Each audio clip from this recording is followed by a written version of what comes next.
most of the time, Andy, when a team is 0-6, I mean, no team in NFL history has made the playoffs 0-6. The Jets are not going to be the first. That's when it's a fire sale. And that's when it is, we're blowing this thing up. We're tearing it apart.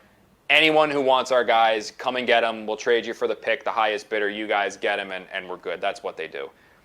It's kind of unique because I don't think the Jets can go full fire sale because there's still like a pride factor and a competing factor in that they've been so bad the last couple of years. I don't think they're really willing to like bottom out. I don't get that sense with them.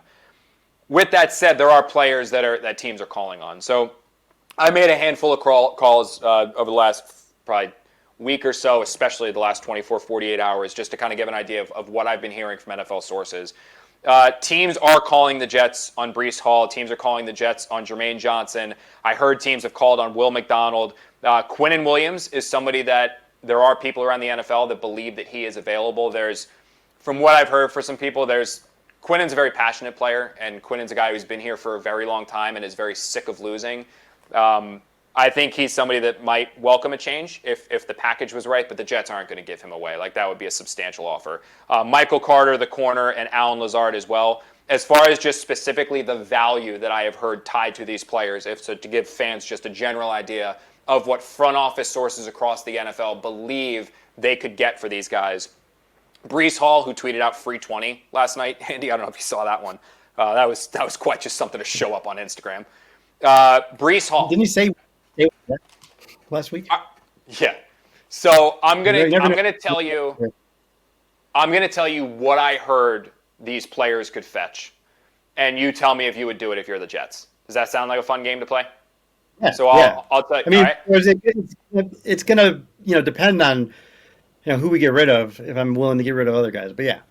Okay. So yeah, this is just general idea of who you think. So with Breece Hall, I heard that I talked to literally 6 front office sources on this, and I hate doing that. I make fun of Ryan Dunleavy of the New York Post for doing this all the time because anytime he writes a feature that's sourced, he tells you like, I talked to 13 this, 13 that. But just so you guys know, like I talked to 2 general managers, 2 assistant general managers, a director of pro personnel, and also a head coach. And they helped me piece this all together. Breece Hall was told he is a good player, explosive player. There are questions about his willingness to get the tough yards. He is also, quote, a rent-a-player. What that means is that because he's on the final year of his deal, whatever team trades for him is going to have to pay him or franchise tag him, which drives his value down. Because of that, I heard most likely you're looking at a 5th-round pick for Breece Hall. The best case scenario for the Jets is that they might be able to pit 2 contending teams against each other and get a 4th-round pick. If they let him play out this season and then go to free agency, they might be able to get a 3rd or a 4th-round pick, probably not 3rd, most likely 4th-round pick in compensatory value, but that's not going to come until 2027. So if they want a 2026 pick, they got to trade him, most likely 5th, potentially a 4th. I asked a general manager about the idea the Jets could get a 3rd, and he said, quote, way, way, way too rich, unquote. So that's probably not going to happen. So would you deal Breece for a 4 or a 5? Probably not, just because what are you going to do on offense? Okay. Like you're already down Braylon Allen. Like I agree. I just think, like, from your overall point from the beginning, like they can't do it. They can't do the whole fire sale thing because they just signed 2 young players to huge deals, and like, what's that going to do for them? The 2 young players who are already frustrated with the losing. So I think like that has to be factored in, and you'd be doing a guy like Garrett no favors. Jermaine Johnson. I was told on him that calls have been made in regards to Jermaine Johnson. And one team that had communication with the Jets told me that their asking price right now is, quote, too high. And he didn't tell me what it was. He didn't get into the specifics, but he said when the Jets and this team had conversations about Jermaine Johnson and trading Jermaine Johnson, the Jets' asking price was too rich for this team, so they backed out of it. I talked to a coach about Johnson and what he believed his value was with Johnson, and I heard definitely a 3, obviously.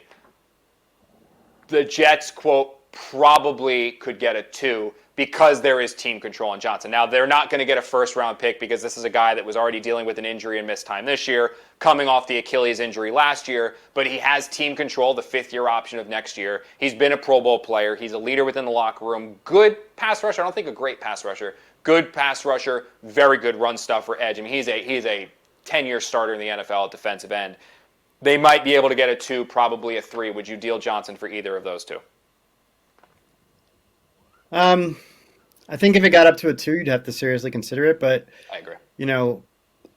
I wouldn't want to. I think what you just said is true. There's all the signs of him having a really, really, close to top end next 5 years of his career, and they're going to need specifically like a savvy, experienced pass rusher. So, I would.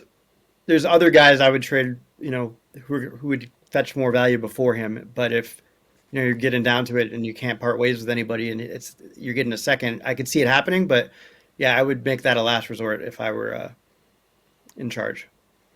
Will McDonald, I heard it was gonna the Jets would be looking for like a 1 or something like that. I don't think any team's gonna give him up, so I don't even know if that's worth talking about. I don't think a team's gonna give up a 1 for Will McDonald. Really? I don't think the Jets would be willing to do that. Quinnen Williams is a fascinating one. Anything for Quinnen starts with a 1, and most likely something else, a 1 and a 4, potentially a 1 and a 3. I think if you get a first and a third round pick from a team like the Dallas Cowboys for Quinnen Williams, if that offer is on the table and you from the Jets aren't necessarily willing to redo his contract because he's out of guaranteed money next year. So he's going to want his base salary even converted to guaranteed or converted to converted to signing bonus, which would give him the money right away. If you're not willing to do that and the Cowboys come at you and say, we'll give you a 1 and a 4 or a 1 and a 3, I think you have to do that. I think that's a legitimate pick when you're trying to rebuild this roster. Yeah, I think it's like the right thing to do by him as well. Like he hasn't said everything perfect. He hasn't been perfect his time here. Obviously, showed the frustration with the Rodgers departure and all that. But like that's the point. He's super frustrated. He's like you said, he's a guy who won his whole life and then he came here and it's been nothing but this. So yeah. He's tried to obviously be more. It seems like he's tried to be more engaged as a leader this year, like saying more of the right things. But the frustration has to be at an all-time high. Yeah. And the value is there, and you don't really know how much longer beyond next year he's going to be here. So all of that combined, it makes sense to move on. I think it just makes sense in too many ways, yeah. And I think that there's a good chance of that happening because I think some team is going to want him. Yeah. Michael Carter, Nickelback. I heard a day 3 pick, like 5, 6, something like that. He's been falling out of favor. He's been injured a lot. I think if you get that, the Jets probably do it, and then you just hand the nickel job to Brownlee. It looked really good. It looked really good in London. If you got, even a 5th. Again, I hate to. This guy's one of the best slot corners in the league the last few years, but it has been since the injuries last year, and it has not looked the same this year. I don't think they'd get a 5th. I don't think anybody's going to give that to them. But if they got it, it would be the right. It's day 3. It would be the right move. Day 3. Yeah. Last one. This is funny. Allen Lazard. I was basically told the best case scenario with Lazard is it's like Lazard and a 7 for a 6, maybe. Maybe a team does that, and even then, one team told me the Jets might actually give Lazard and a 6 to get a 7, something like that, just to try to offload him. So. I think if you can move Lazard for literally anything, you do it. Anything you can get for him, you do. Yeah, I don't think that's gonna happen. If they could somehow get something out of it, that would be great. Joe Douglas made a couple of those trades where you were like, how, why did anybody? Remember when he traded? Who was somebody to the Vikings? Who was it? Linebacker, Blake Cashman, and we were all like, oh my god, how do you get everything? And Cashman's like a Pro Bowler now. Cashman's unbelievable. Yeah, he plays the Texans. When the trade was made, they should not have gotten anything back for him. Yes. Yeah, he was shoulder. He played 3 games in 4 years. Yeah. All right, so that's pretty much everything for the trades. I think we're pretty much in lockstep, Andy, with everything. Ultimately, I think you'll probably see 2 guys traded from the Jets. I'm just not sure which. Quinnen would be the one I'd keep an eye on because if you can get a 1 and a 3 for him, I think you really have to do that. I do. I think that's such a ridiculous haul back, especially from the Cowboys, who could.